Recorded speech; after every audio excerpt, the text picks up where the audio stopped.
use your spidey senses, that feeling in your gut. If you're in a situation that the feeling in your gut's going, this isn't quite working for me, or this doesn't feel right, use those spidey senses.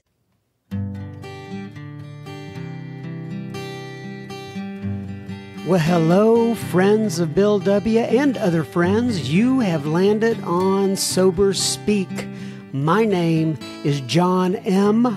I am an alcoholic, and we are glad you are all here, especially newcomers. Newcomers, that is, both to recovery as a whole and newcomers to this podcast. Sober Speak is a podcast about recovery centered around the 12 steps of Alcoholics Anonymous. My job here on Sober Speak is simple. My job is to provide a platform to the amazing stories of recovery all around us. Consider Sober Speak, if you will, your meeting between meetings. Please remember, we do not speak for AA or any 12-step community. We represent only ourselves. We are here to share our experience, strength, and hope with those who wish to come along for the ride. Take what you want and leave the rest at the curb for the trash man to pick up. Well, hello, all of you beautiful souls. That was the voice of Miss Dawn-Elise from Counselor Toolbox that you heard at the beginning of this episode. I'm going to talk about her and maybe a couple of other things in just a moment. But first things first, this episode is brought to you by Caitlin, Whitney, and Beverly. Caitlin, Whitney, and Beverly all went to our website, soberspeak.com, clicked on the donate tab, and made a contribution. Thank you so much, Caitlin, Whitney, and Beverly. This episode is for you, and as a reminder, we are gonna let the other folks listen in, but this episode is coming straight out to you. So, all right, folks, did you hear last week's episode, Ryan L? It was episode number 70. It was called NFL, like National Football League, Opioids, and Turning a New Leaf. If you didn't hear that one, go back and listen to it. Even my sponsor called me today, and he can be picky, I'm telling you. And he said it was one of the best episodes he'd ever heard, and he absolutely loved it. And so anyway, I want you all to go back and listen to that if you haven't. It was an absolutely fantastic episode. So, I don't know exactly what I'm going to say here as we start out today. And by that, I mean, I always pray right before I get on the microphone here and start to share with you guys. And I try to get in the right place. And I'm keenly aware that there are folks listening all throughout this planet Earth. And I feel some sort of sense of responsibility with that. I probably should just kind of turn it over to God and let it go. But there is some sort of sense of responsibility. And I want you to be able to glean insight and direction from these various speakers that come here on to Sober Speak. And I want you to somehow feel some sort of sense of gratitude or hope, or I want you to pull something out of it that can help you throughout your day, throughout your week, and mainly that can help you in your walk through recovery. So today we have Dawn-Elise, and she is a professional in the counseling field, and I'm sure you're going to enjoy her, both her personal story and the counsel that she offers. She shares her experience with something that I had heard of, but I'm not real familiar with, is something called Emotions Anonymous. She shares about her personal battle with an eating disorder. And toward the end of the episode, Dawn-Elise is going to share some some direction on how to find a counselor for those who need it. And we talk about those may need it, and there's some people who don't need it. But if you do need it and you need to look outside the rooms of AA or whatever recovery program that you're in, she discusses how to find the right counselor. And she's also going to talk about the family's role in in addiction and what role that the family plays in both the addiction part and then the recovery part. So I rarely have, quote, professionals, unquote, on the show, but I had several requests over the last year to interview people outside of the program. So I wanted to experiment this year. So I'm bringing Dawn-Elise in. Send me an email. Let me know what you think. John@soberspeak.com. So keep in mind, I would so appreciate you sharing this podcast with 2 or 3, either friends or family members. It's a great way to support the show. As a reminder, when I say we, Sober Speak has a secret Facebook group, and you can also follow us on Instagram. If you want to get into the secret Facebook group, just send me your email associated with your Facebook account so I can invite you to the secret Facebook group. The secret part, obviously, is to protect anonymity. And if you need to email me, I'm at john@soberspeak.com. It's a bunch of amazing, like-minded friends of Bill W., Al-Anon, other 12-step programs. We're all in there to help and support each other. And you can follow me on Instagram. I'm at @SoberSpeak. I read all of my direct messages, and I would absolutely love to hear from you. So this is what's on my mind today. And I thought about whether to share this or not. But hey, it's my podcast, so I'm going to go ahead and share it. So I've heard it said many times in Alcoholics Anonymous meetings, don't judge my insides by someone else's outsides. And because of this podcast, I have been very involved in social media lately, and by that I mean Facebook and Instagram for the first time in my life. I had always kind of avoided it before for whatever reason, and there are benefits to it, and there's also downsides to it. But I have to remind myself not to be fooled by all the what would you call it, perfect pictures, because we all have struggles. No matter how perfect someone may look on the outside, and that's not just on Facebook or on Instagram. It could be in the mall or someone on TV or just somebody you pass by on the street. I have to remember that just because they look perfect, they are not perfect. And I personally have struggled with, and I continue to struggle with anxiousness, fear, selfishness, resentment, every day. But that's a big reason I continue to go to Alcoholics Anonymous in an effort to try to keep the wolves at bay. And I hear from you all, you beautiful souls out there. And I know that like me, you struggle with isolation, you struggle with loneliness, health issues, broken relationships, and a whole host of other issues. But here, folks, is the good news. I am not alone, and you are not alone. I have all of you. I do. Or as we say here in Texas, we say, I have all y'all. I got that from my friend Carolyn recently in a meeting, but I love that. I have all y'all. And we are trudging this road of happy destiny together. The challenges we face, they're not insurmountable. That's why we gather in meetings all across the land to support one another. And once again, I really appreciate so much that you take time out of your day to listen in on this particular podcast, because I know there are so many other things to do. And I love that you listen in. But I also want you to be able to attend meetings, and I want this to be your meeting between meetings. And I'm so thankful for you. You all give me life. You give me purpose. You give me the reason that I need to carry on through all your messages, through all your emails, through all the voicemails that I get. I'm just so thankful for you.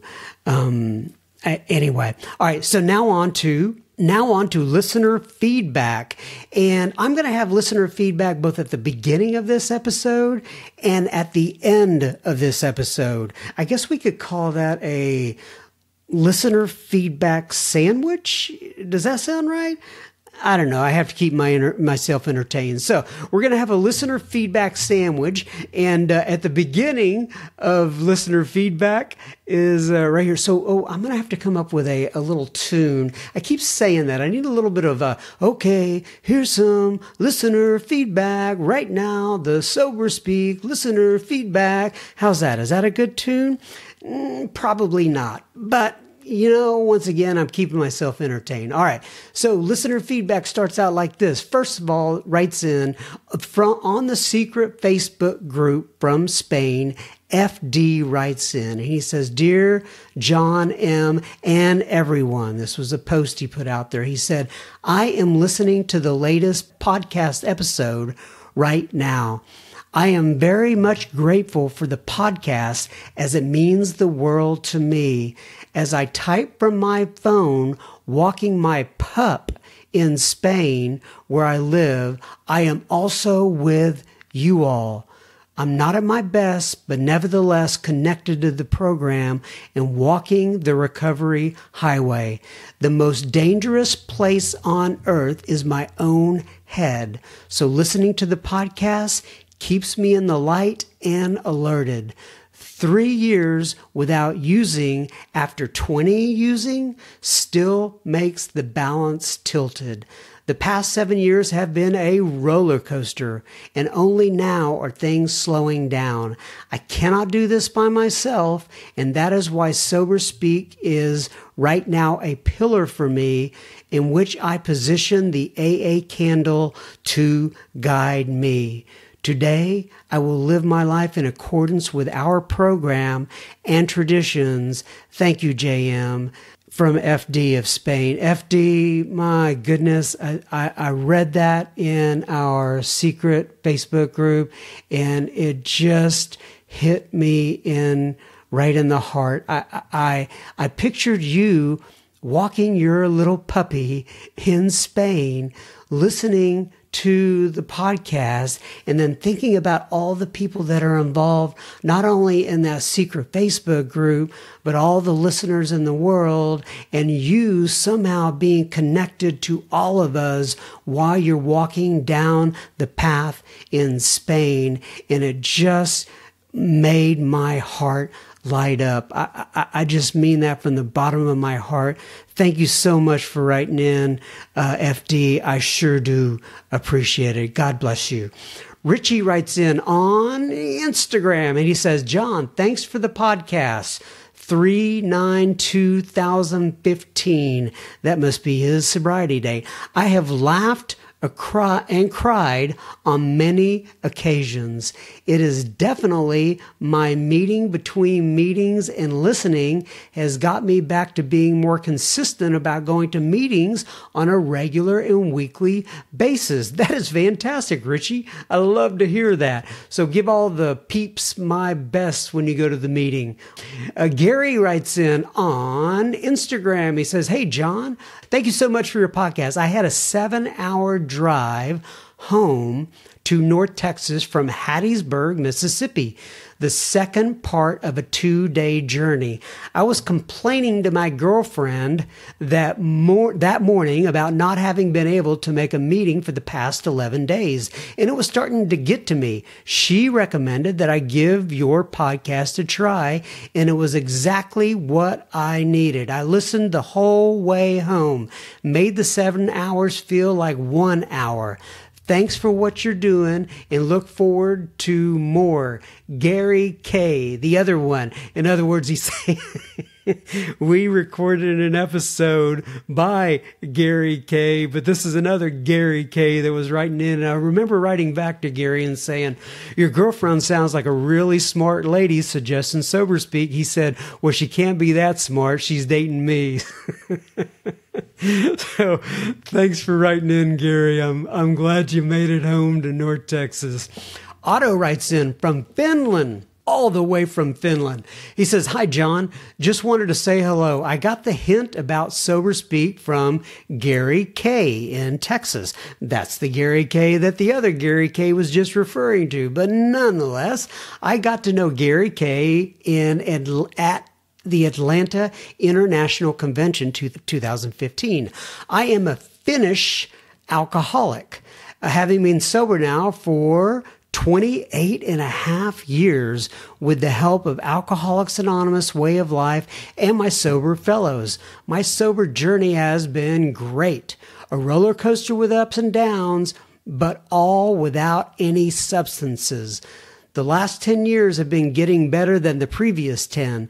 The first 10 were full of joy. I can tell you that what it says on page 85, it is easy to let up on the spiritual program of action and rest on our laurels. Amen, Gary. Excuse me. Amen, Otto. I understand what you're saying there. After having things, quote, running with the help of the program, I did just that. And after some years, my inner life was a mess. From the outside, everything must have seemed to be okay, but truly, my life was unmanageable again. I had to start little by little to practice the program to get me back to where I am now. Everything might still be more or less a mess, but my head is mostly in order. Not in my order, though, which is the most important thing for me to remember today. Only by the grace of God and for the spirit of the universe. It is winter here in Finland. Some snow still on the ground and temperatures a little below 0 Celsius. Today the sun is shining and the sky is clear. We'll be coming to the U.S. in the summer of 2020 in Detroit, and it would be great to meet you there as well. With loving regards, Otto. So, Otto, I'm assuming, in fact, I know Otto must be referring to the International Convention in Detroit in 2020. And if I go there, I'll definitely announce it on this podcast, and I would be more than happy to meet you there at that international convention. And thank you once again for writing in, Otto. I sure do appreciate it. One more here, and then we're going to get on. Biff writes in. He says, "John M., I live near LBC in California." I'm assuming that is Long Beach. I don't know what the C, maybe that's a county, LBC in California. Anyway, Sober Speak and speaker meetings, recordings are a very important ingredient toward my sobriety. May our higher powers bless you with one more sober day. Thank you, Biff M. Right back at you, Biff M. I hope that our higher power blesses you with one more sober day and all of the listeners. All right, folks. Now, on to Miss Dawn-Elise. And remember, we'll be back at the end of this thing and finish out with some other listener feedback. And I'll do my listener feedback too. Nah, I probably won't. Well, if I remember, I may. Who cares? Adios. Okay, hello, friends. We are sitting here today with Miss Dawn-Elise. And this is one of those episodes where I say we're going to be coloring outside the lines a little bit. I had another counselor on recently. The episode went very well, and I wanted to have another one back on because of the feedback we got on that particular episode. And as those of you who have been involved in any 12-step work for a long time know, at least within the Alcoholics Anonymous arena, is that our program was helped along, if you will. We had a lot of non-alcoholics in our history who have been very important to the program of Alcoholics Anonymous, and that's why I wanted to have Dawn-Elise on today. So you want to say hello to the Sober Speak audience there, Miss Dawn-Elise? Hey, everybody. We're going to do a couple things with this. So first of all, Dawn-Elise, why don't you go ahead and tell them about the podcast that you actually have and what you do within that podcast and what its basic function is. And we'll put a link in the show notes on how to find it. But I want you to kind of explain what Counselor Toolbox is all about. All righty. Well, thank you.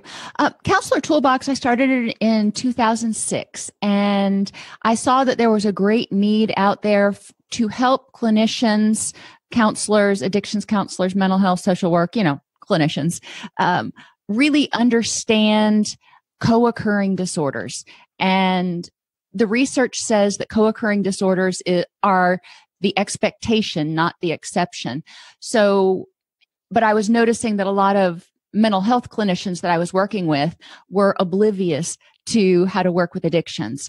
So one of the things I really focus on in Counselor Toolbox is providing tools that both addictions and mental health counselors can use with their clients. And it provides their annual continuing education training is basically what it is. But if you go to the podcast, or if you go to our YouTube channel, most of the videos are very easy to understand. I have a lot of clients who have also watched the Counselor Toolbox videos, and they're easy to understand. They provide you tools. It's not anything that's super clinical.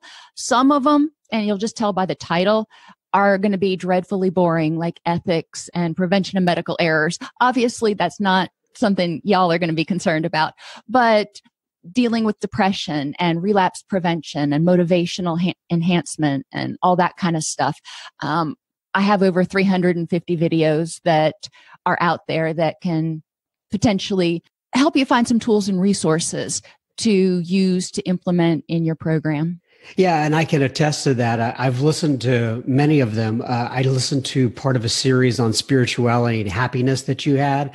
And I also found another one that was kind of interesting. It talked about gut health and about how you can, how all the research is coming out and what they're finding out about gut health. But, we're not going to dive into that in detail here with this, but I just want to let the listeners know that there's a lot of helpful subjects out there. Toward the end of this, we're going to get into a little bit about, maybe guiding somebody, if you will, to a counselor and the proper way to get in touch with one. And, I know that within the program of Alcoholics Anonymous, we always tell people we're not doctors, we're not clinicians, this is not our job.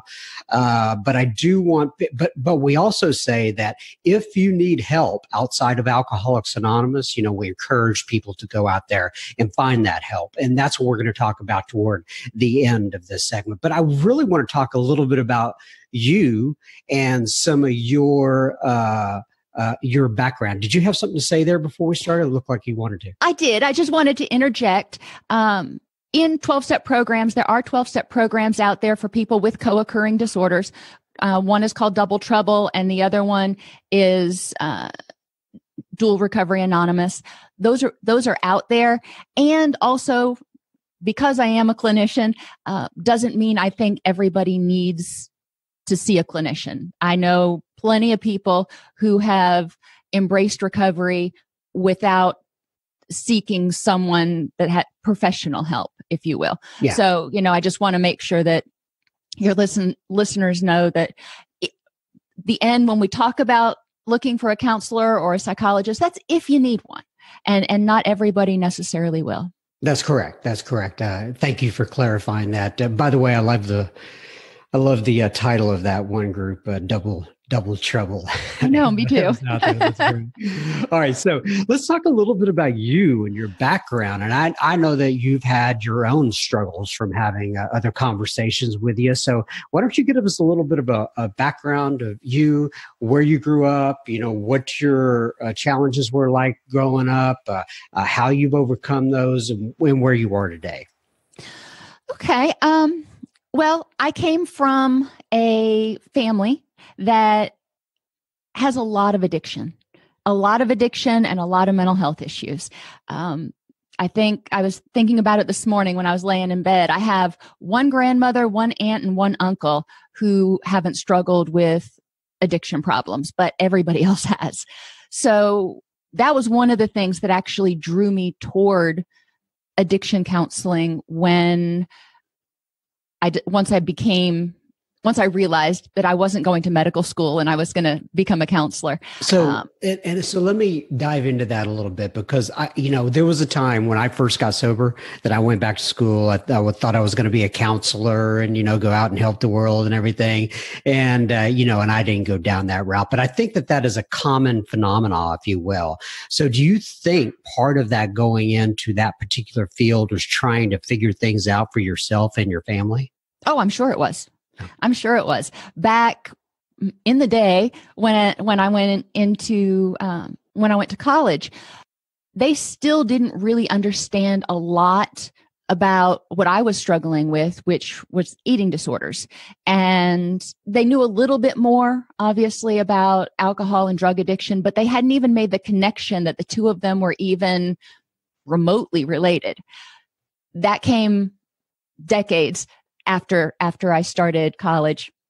So it was up to me to try to figure out what I needed to do. I had been to counseling and it hadn't worked. I had been to, doctors and that hadn't worked. And I was still struggling day in and day out. And I was trying to find something that would help me find some freedom from not only the physical cravings, if you will, for food and that sort of thing, but also from all of the emotional baggage and stuff that came along with it and that triggered it, as well as came from some of the resentment and the regret from the things that I had been doing for so many years. And, quite honestly, it wasn't until I was pregnant with my first child, and that was my bottom, if you will. I just had this epiphany one day. Once I realized I was pregnant, I'm like, I cannot be purging with this little life inside of me. That could cause a miscarriage. It could cause all kinds of problems. And that was kind of where I had that epiphany and made up my mind that, okay, this is not where I need to be. And it was about that time I also discovered another 12-step program that we talked about a little bit the other day, Emotions Anonymous. And I was able to get a lot of strength and support from the text of Emotions Anonymous. And we briefly had some EA meetings in the city that I was in. They since have gone away. But I found those to be extremely helpful and helped me understand emotional dysregulation and, how my emotions were actually controlling me at that point in time. So, and I've known some people that have gone to Emotions Anonymous, but I've never really had a conversation with them about it. So tell me a little bit about, I think I probably get the general idea, that you're powerless over your emotions, but there's also some differences with Alcoholics Anonymous. So because we all have emotions, right? You can't avoid emotions. True. For me, I need to abstain from alcohol. You can't abstain from emotions. So talk to me a little bit about that and the program and how it helped you. The first thing was just to recognize, and Marsha Linehan developed a whole treatment process called dialectical behavior therapy. And she was one of the first ones to talk about emotional dysregulation, which is a really long, complicated word for saying I go from 0 to 250 in 2.3 seconds flat. There is no middle ground. And the reasons for that, we don't need to get into, but there are a lot of people out there who they don't have a middle ground. When they get upset, they go from calm to just irate. Would that be like road rage? Road rage is one example, but it can also work with anxiety or depression. And the emotions, there's just no gray area. You're at the extremes most of the time. And learning about the things that, just like we learn about things that trigger our desire to use, our desire to eat, our desire to drink, whatever, we learned about things that trigger our negative emotional reactions or our unhelpful emotional reactions. We learned distress tolerance skills because, like you said, life happens and there is going to be pain and there is going to be discomfort. So we have to learn how to deal with those things. And when those things happen, when we have that unpleasant emotion, when we have that unpleasant feeling, it may make us want to eat. It may make us want to lash out. It may make us want to put our fist through a wall, whatever it is. And it's important to, at that point, recognize and say, okay, I have been triggered to go to the next step. Recognizing that emotions and unhelpful emotions often lead us to unhelpful behaviors.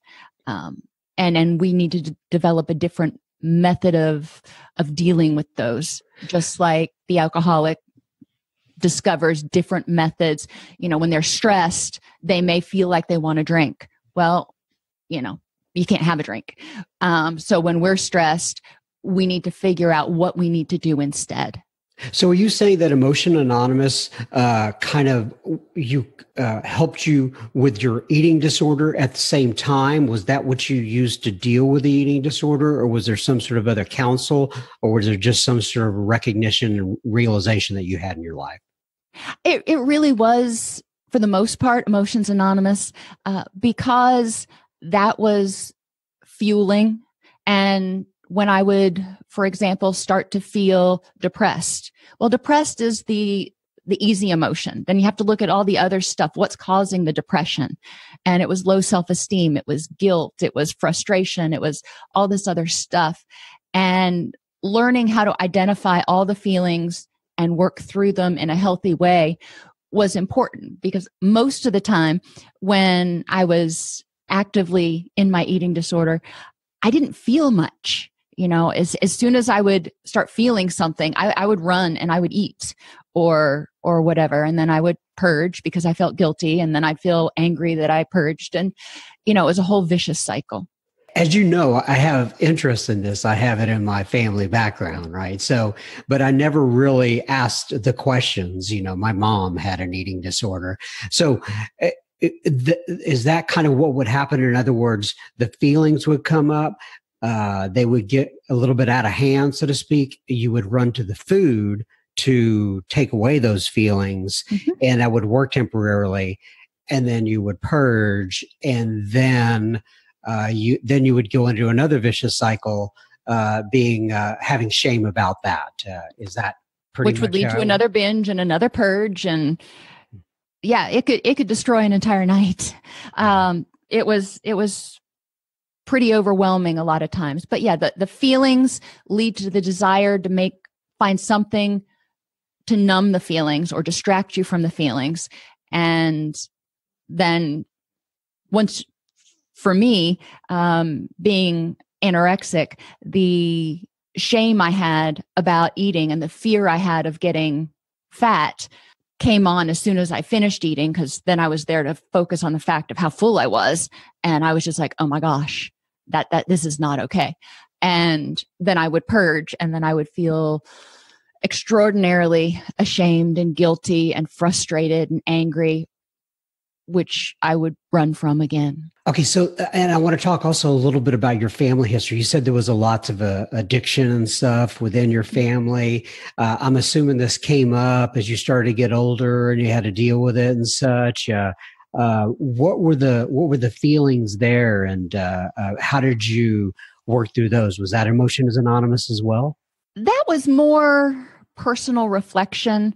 And as I became to understand more about addiction, just understanding and getting a different perspective on why, Uncle so-and-so or cousin so-and-so was doing this. And it gave me a lot more compassion, because I understood addiction as being a way to survive.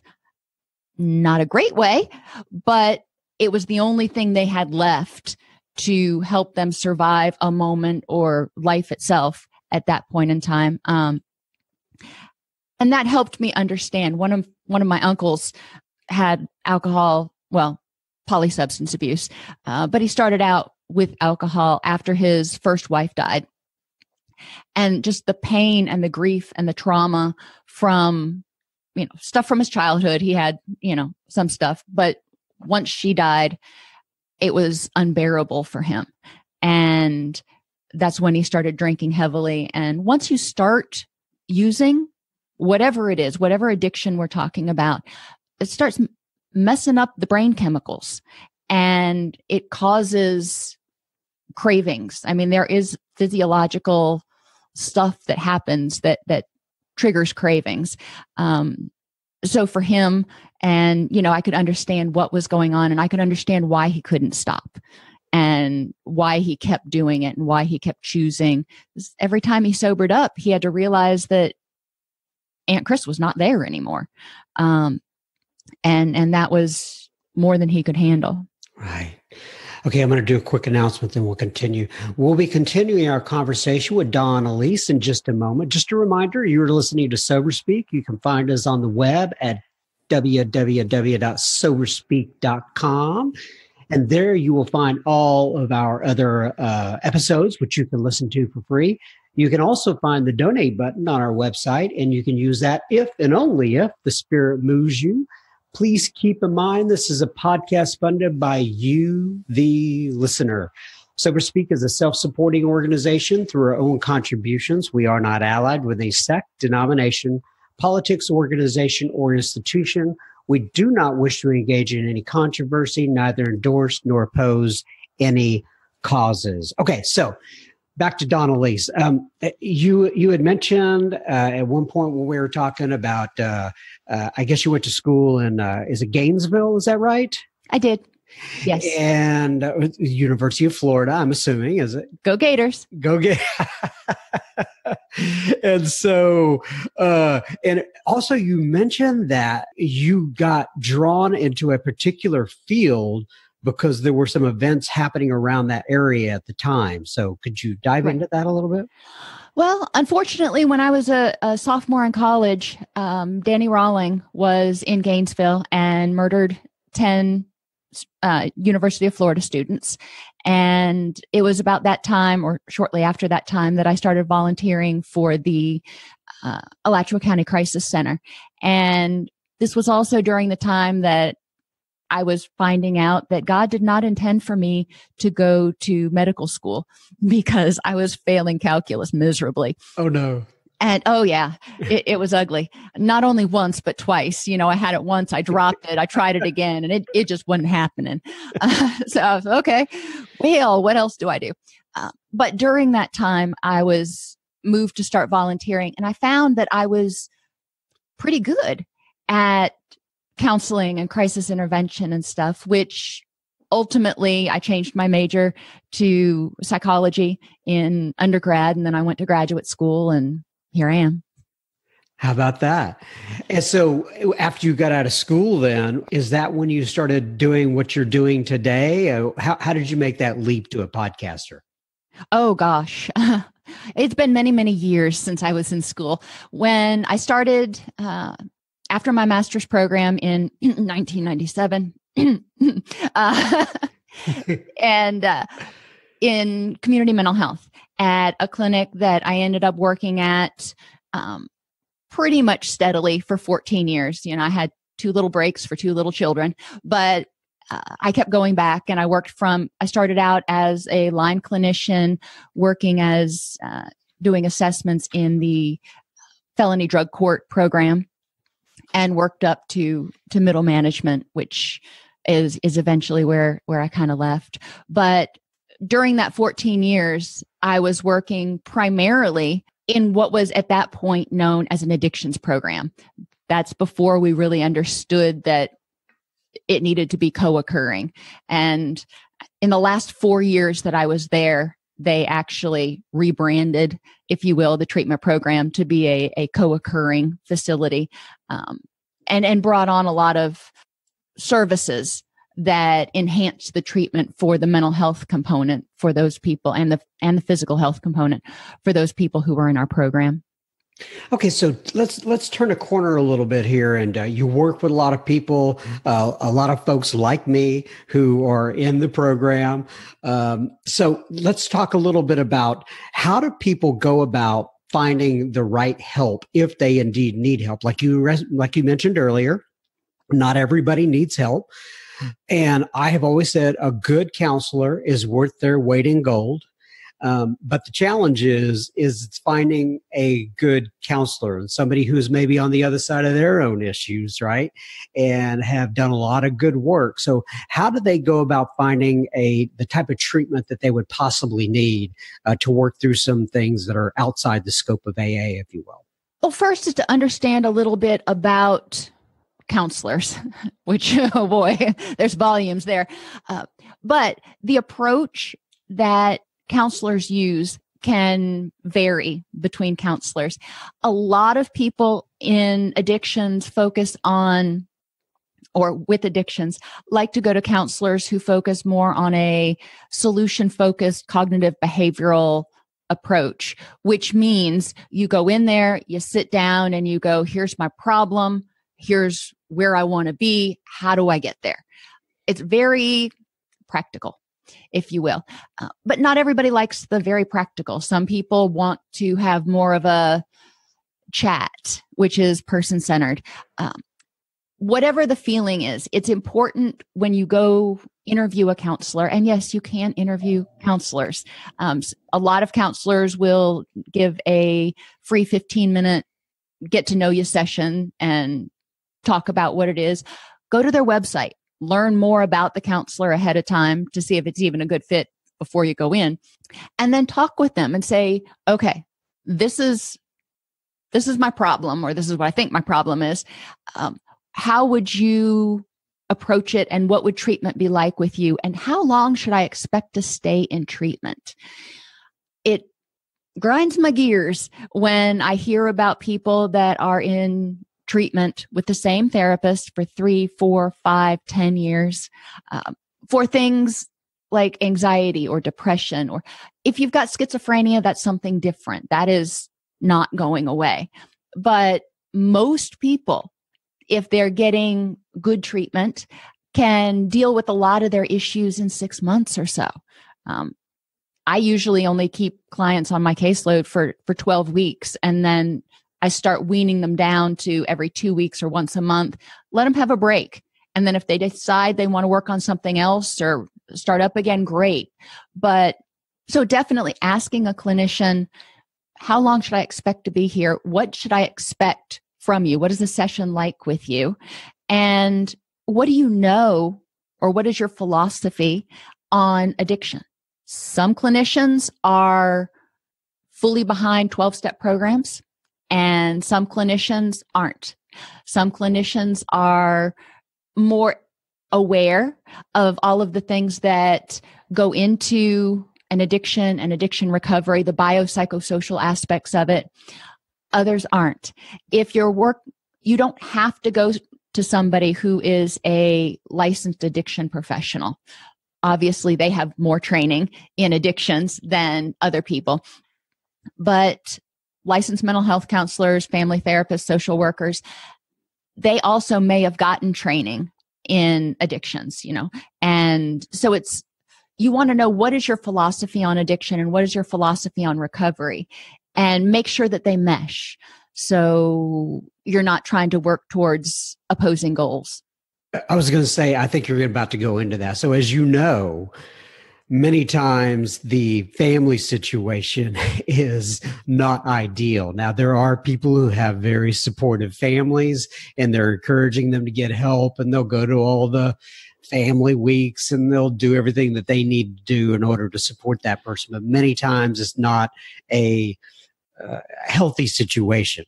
So I know that there's no easy answer for this, but have you seen anything that works, and what is your counsel in that arena? And as we talked about the other day, it's very, very individualized. Part of it depends on what the dysfunction is. If it's violence, obviously, they need to make a safety plan and try to get out.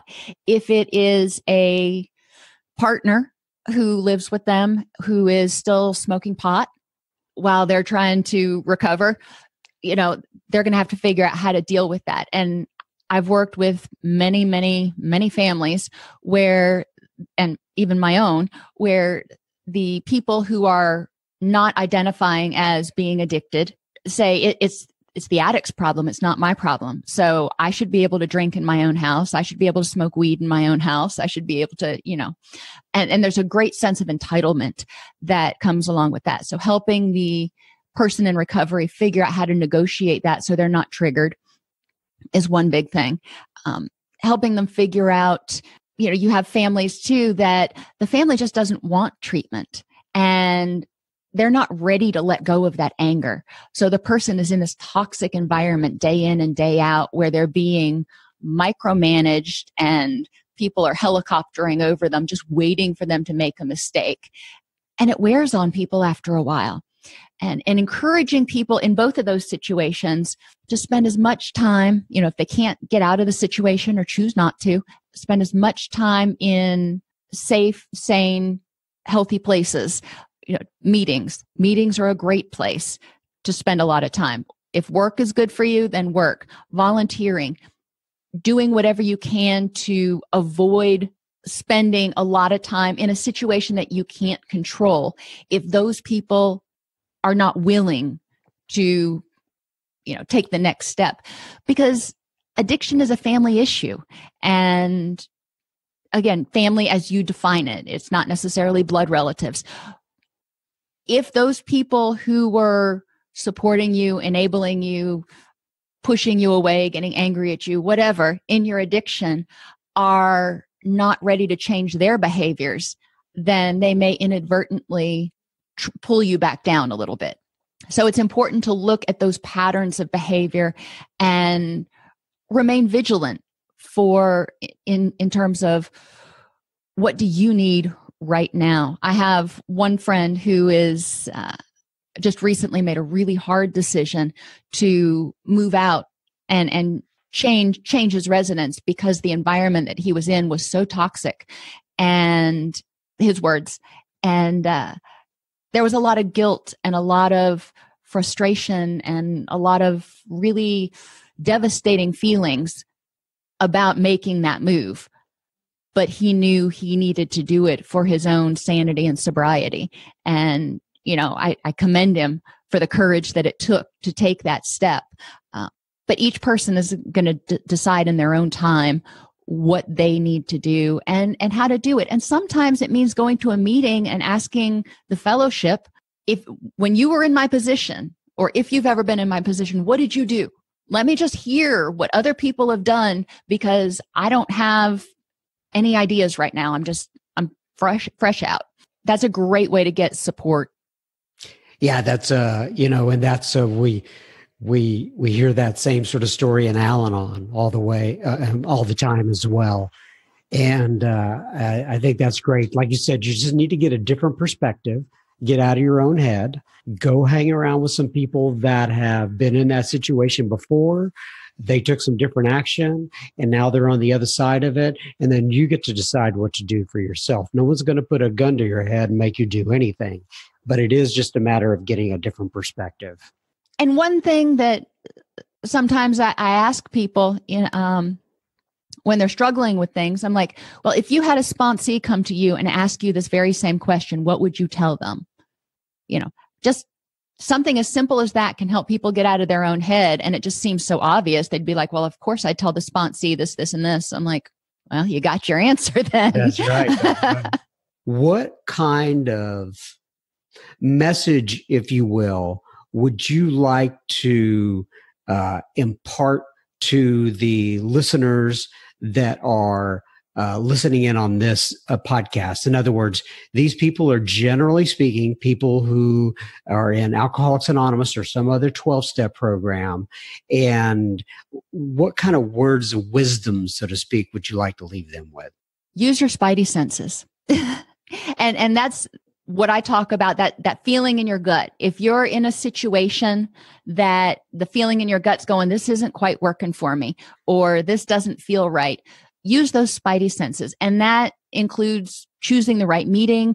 That includes, and sometimes, you'll be in a meeting and there's just something that feels off to you that day. And, it's important to pay attention to those things, as well as, if you need help, ask for it.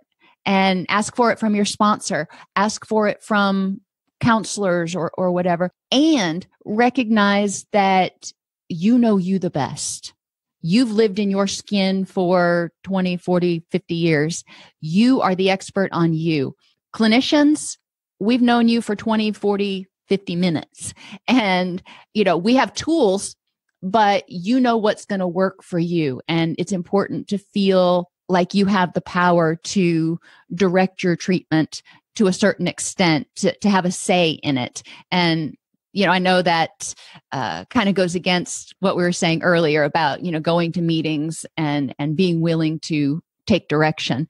It's important to be able to hear things and take direction, but it's also important to be able to hear things and go, yeah, that's way off base for me. Yeah, I always say that, I can go into a meeting of Alcoholics Anonymous and I can ask 10 different people who I respect a solution to a particular problem, and I can get 10 different answers. And ultimately, you have to trust what's going on inside you. And you have to trust. There's a line in our books that says, we will intuitively know how to handle situations which used to baffle us. And that's what I hear when you're talking about those spidey senses. You listen to that gut. Ultimately, you learn to trust yourself inside. And when we're in our active addiction, we're not listening to our gut. We are doing anything but, we shut it down long before we're paying attention to our gut. So it takes a while to get back in tune with our spidey senses.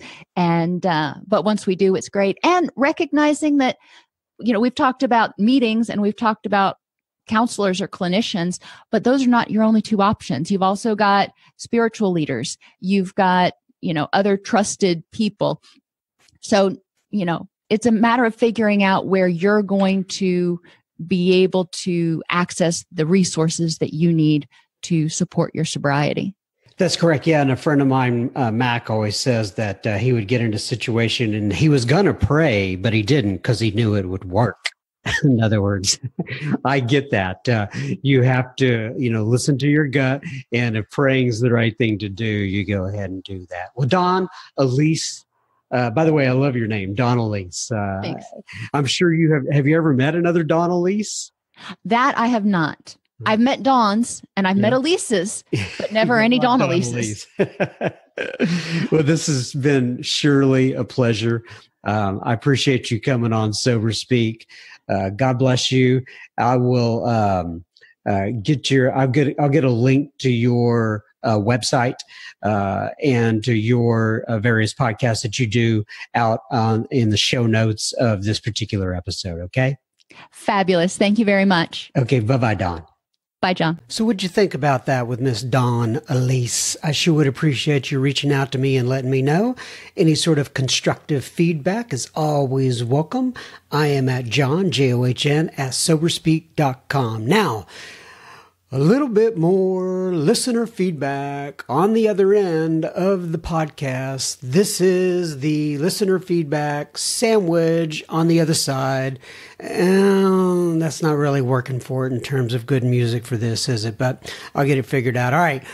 Whitney writes in with additional listener feedback. Hi, John. I found your podcast through the Recovery Show, and I absolutely love it. And just so the listeners know out there what she's talking about, if you don't know about it, my friend Spencer has an amazing show called The Recovery Show. It is focused on Al-Anon versus Alcoholics Anonymous, and it's a really, really good show.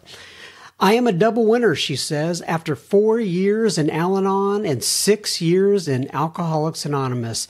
I have not listened to a Sober Speak episode that did not resonate with me, and I so greatly appreciate what you and your guests do. I love the conversational tone, making your podcast a little different from the traditional speaker tapes.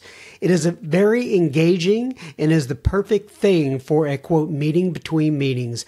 I also live in Northwest Arkansas. We've had a few people write in from there recently, and love the fact that y'all are not far from me over there in Texas. Smiley face. Thank you again for your service. It's a beautiful day to be sober. Whit. Well, I think it's a beautiful day to be sober as well, Whit. I sure do appreciate you writing in, and I hope you're having fun over there in Northwest Arkansas. Patricia writes in from Marin County. That's in Northern California, just in case those of you do not know. She says, "Hi, John. I learned about your podcast when I was searching Spotify for something that would keep my mind busy while getting through the first few weeks of recovery. I love the stories that are shared, and I can't wait to hear more. I just started my 4-step, and David G's interview with the 4-step is amazing. I've listened to it 2 or 3 times already. I live in the North Bay, Marin County, and spend most of my time commuting to work in San Francisco. Your podcasts are a perfect way to pass the time.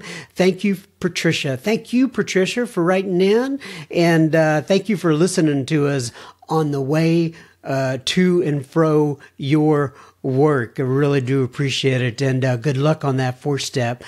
Just stick with it. Ricky R. writes in. Ricky R. says, "Hi, John. I heard about Sober Speak from Gary K."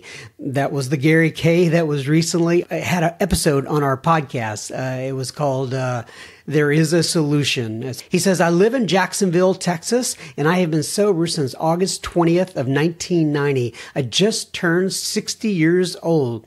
Gary K. has been my sponsor for 16 or 17 years now. I had a great sponsor that changed my life with God's help, but he stopped attending AA meetings after some surgeries.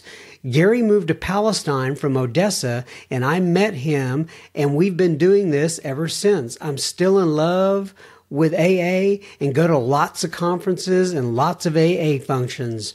I probably average 5 to 6 meetings a week, sponsor several guys, do what I can for my home group, and do what is asked of me in AA. I have a wonderful wife, 4 grown children, and 8 grandchildren. I'm in love with them all as the result of the program. Well, that's enough about me. Thanks for doing what you're doing. I'm sure it's a blessing to many." Ricky. Well, Ricky, thank you so much. And folks, if you're listening in there and you're wondering about how do people get long-term sobriety within Alcoholics Anonymous, well, Ricky R. just described it right there. It's being active, doing all the right things, and staying with it a day at a time. Thank you so much, Ricky.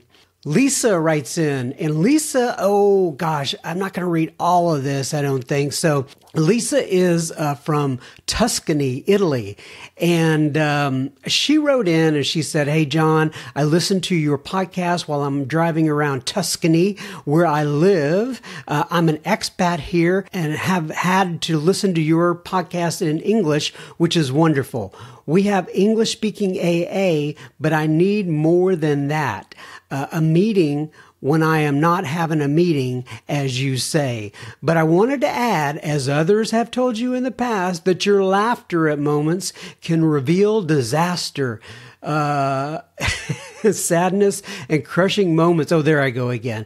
And crushing moments in your guest podcast almost makes your podcast hard to listen to sometimes. With Doug, I had to turn it off 3 times before I was able to come back and listen. It sounds like nervous laughter. I would like to suggest that you mute your mic so that you can laugh. And if you feel the need to encourage and connect with your guests, have at it. But for listeners, it's extremely frustrating. I find it difficult to be critical as I love your work, but your inappropriate laughter is making me not want to listen to your show. And she kind of goes on and on with a little bit about that. And I wrote her back and said, "Hey, Lisa, I appreciate your feedback. I know it's truly constructive." She was coming at it with a good heart.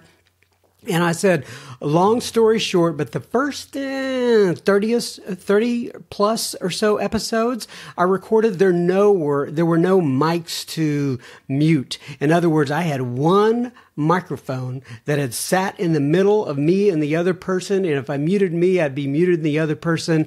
It's a long story, but you know, the learning curve for learning how to podcast is a little different. And I bet my laughter has kind of disappeared over, not all of it, but some of my laughter has disappeared over the last 20 or so shows. And I said, hopefully you can tell a difference. And she wrote back and she said, "You are a fabulous man, John." Well, I don't know if I'm a fabulous man, but anyway, She says, I do appreciate how hard you work and what the steep learning curve must be with running your own podcast. And I appreciate your humble and honest and prompt response. Suffice it to say, I will continue to listen to your podcast. Certainly for me, 3 months sober and living in a foreign country, anything in English and AA and recovery on a podcast is absolutely just great. So you can take a picture of me, or so you can picture me driving around Italy, merrily listening to you. Take care, and I will keep listening, Lisa. So I get it, Lisa. I'm sure glad that you wrote in, and that's what this podcast is about, right? To be able to provide a service, especially for some people who many times are not able to make it to English-speaking meetings, or not able to make it to meetings at all. And I want to do everything that I can to make this as a pleasurable of an experience as possible for those out there. So I appreciate you writing in. Renee B. from Manitowoc, Wisconsin, writes in, and she says, Hi, John. I came across your podcast through a search, and so happy I did. It's everything I need to hear and learn. I'm going to be 50 in July, and I can honestly say I've been an alcoholic since I was 5 and my first drink that my dad gave me. Dad raised me from that time on as a highly functioning alcoholic. He often let me drink and join in with him. It started with Chateau La Salle wine and never stopped. Fast forward on that same page and that man dying in 2006, and I felt the need for alcohol. As a single mother trying to raise a teen and finding him more attentive to me than him. By 2012, I was blacking out every night and went to treatment for 11 days. All my insurance would cover. I white-knuckled it for a few months and relapsed more than ever in 2014. My life was getting out of control, drinking to black out daily, terrible DTs, affecting jobs, relationships with my son, and losing my home. I surrendered and went to a 30-day treatment and then to a 9-month sober living community 500 miles away from home. This was my saving step. Shortly after I got home, my current husband connected with me through Facebook, someone I had dated in our teen years, and went our separate ways, only to ironically find out that we went to the same treatment center within 6 months of each other, with the same counselor, and now we're both going on 5 years sober, with him 6 months ahead of me. We were married 2 summers ago, and I live a life of sobriety every day. We believe in the Lord, do regular devotions at home, which include recovery readings, and try to live an honest day living. I'm so happy to be allowed to be in your Facebook group. So sorry for the long response. That was actually the short story. And I'm so glad, Renee, that you are in the Facebook group, and not a problem with your story being too long. I really appreciate you writing in and taking the time to do that. Congratulations to both you and your husband, Miss Renee L. She put a big old smiley face at the end. Okay, Kim writes in. And she says, Hi, John. I just started listening to your podcast. Awesome. Today is my 13-year anniversary. Yay, Kim, 13 years. Fantastic. Lucky 13. I live in New Hampshire. I'm so excited that my oldest son is about to be 26, so he has seen me sober for half of his life. My younger son has seen me sober for more than half of his life.